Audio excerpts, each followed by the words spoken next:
Hello, I'm Patrick Smithwick.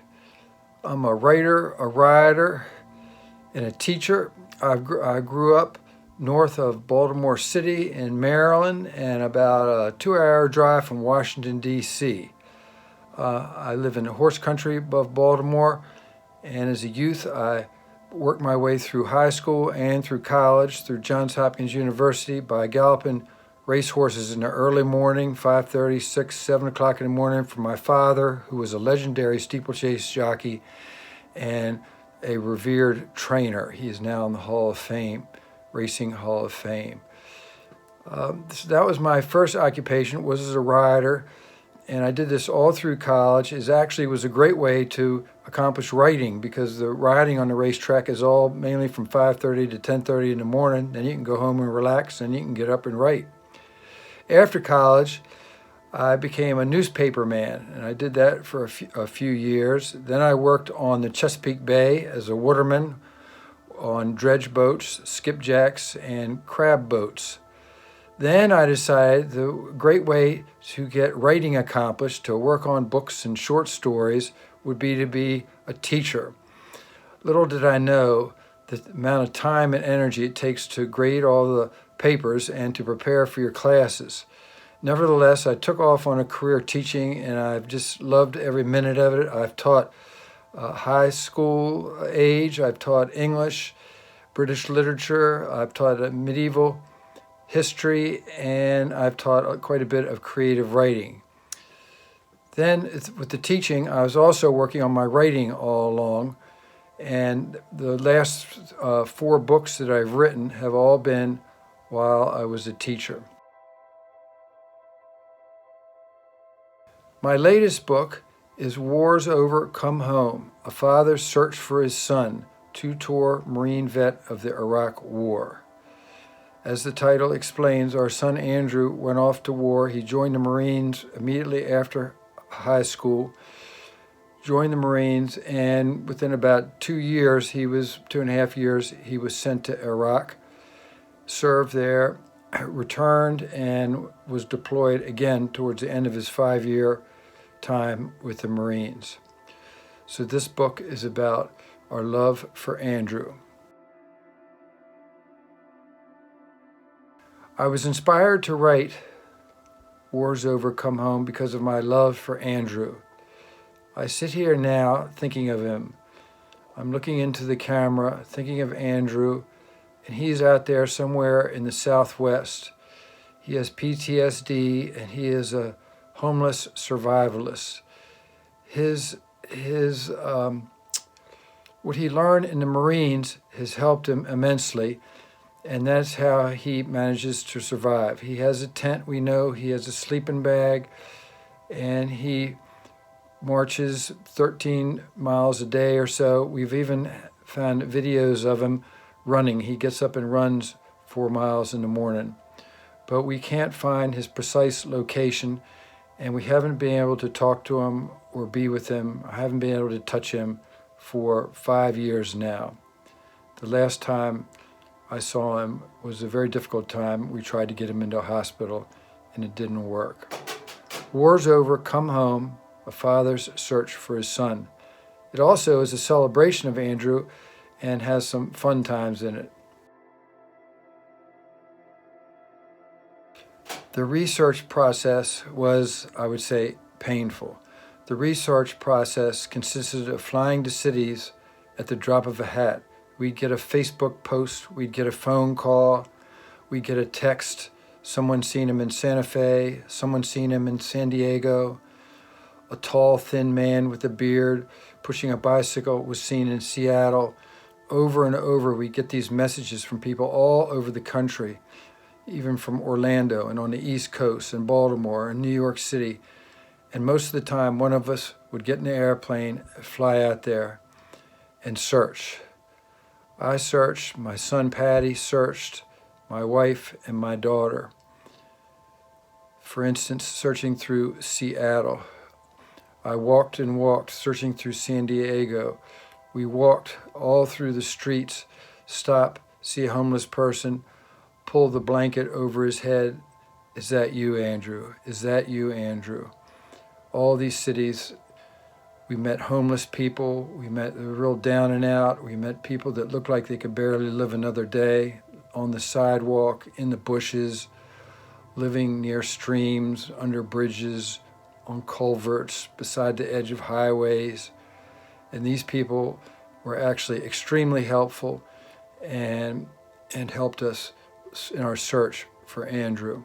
I also read quite a few books on PTSD, and they helped me understand what Andrew was going through and how he developed it. He didn't have it immediately when he got back from Iraq. He was in pretty good shape. He had got some good jobs. He was working security for quite a while, and he just thought that wasn't too exciting after a while, and he took a truck driving course and ended up driving long-haul tractor trailers. At the time, my teaching job was getting a little dull, and I thought about joining up with him and driving the tractor trailers, but that didn't happen. Soon after the tractor trailer driving, he picked up a couple of other truck driving jobs, but gradually went downhill, became more and more paranoid, thought we were spying on him, thought his sister was in the CIA, his brother was in the FBI, and that we were all out to get him. The paranoia just became terrible, and he left, and we couldn't find him. I love to come out here in this office in the early morning. This office in the barn was originally a milking parlor. It has a stone wall, 4 windows, the light coming in, and it has an old 150-year-old desk of my grandmother's. I love coming out in the early morning and having a fresh legal pad on the desk and a pen and nothing else on the desk, and picking up the pen and beginning to write.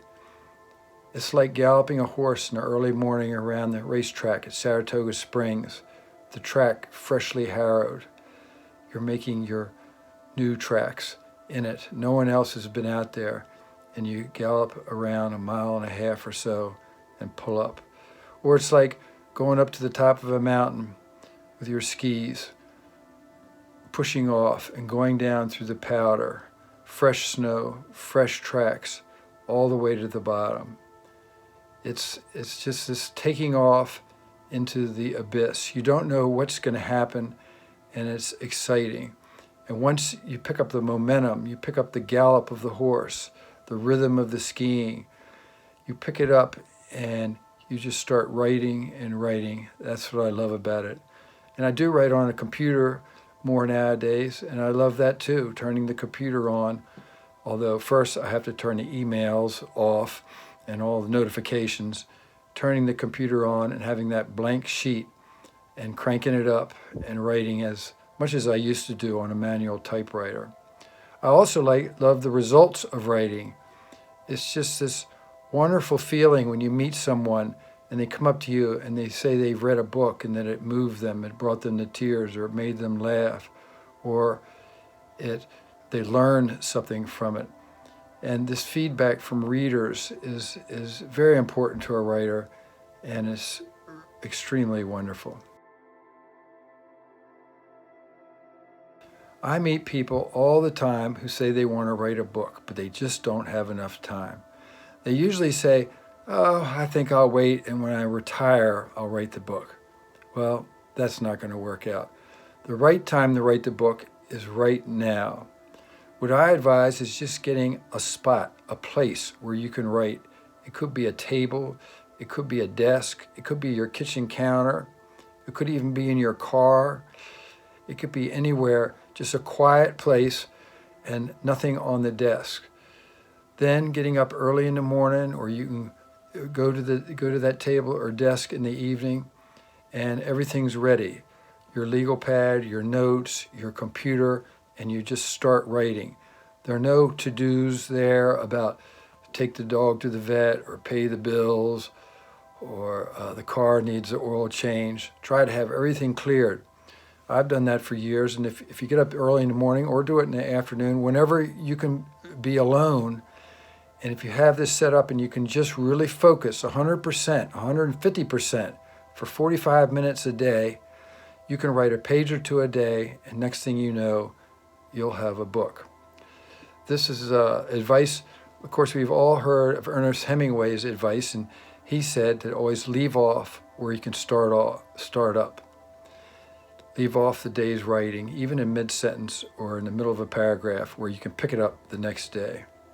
But I remember a little more vividly than that being at a party one night where Annie Dillard was there, and she had just won the Pulitzer Prize for Pilgrim at Tinker Creek and had been dancing. We were over at the sink washing the dishes. We finished up and cleaned the sink. Everything looked like we were ready to go. And she got a bowl and filled it with some soap and put some water in it and then put the bowl of soap suds over on the side. I kind of looked at her like, what are you doing? What's that? She said, it's like writing. If you have this here, then every time you come up with a dish, instead of just leaving it in the sink, you'll get the sponge and you'll clean the dish out and put it away. That's what you need to do with writing. Have it set up and ready to go. My book can be bought at many places. For instance, 2 miles from here at the liquor store it's for sale. It's also for sale at the butchery in the town next door and at the wine store and even at a tack shop. But more available to you may be Amazon, and all my books are on Amazon. I've written Wars Over, and I've also written a trilogy of racing books, and Wars Over is a continuation in some ways because Andrew appears in the trilogy. He's in the first book, Racing My Father, the second book, Flying Change, and the third book, Racing Time. You can also go to my website, patricksmithwick.com, to contact me and to find out how to buy the book. Thank you very much. It's been a joy talking to you, and I hope your day goes well.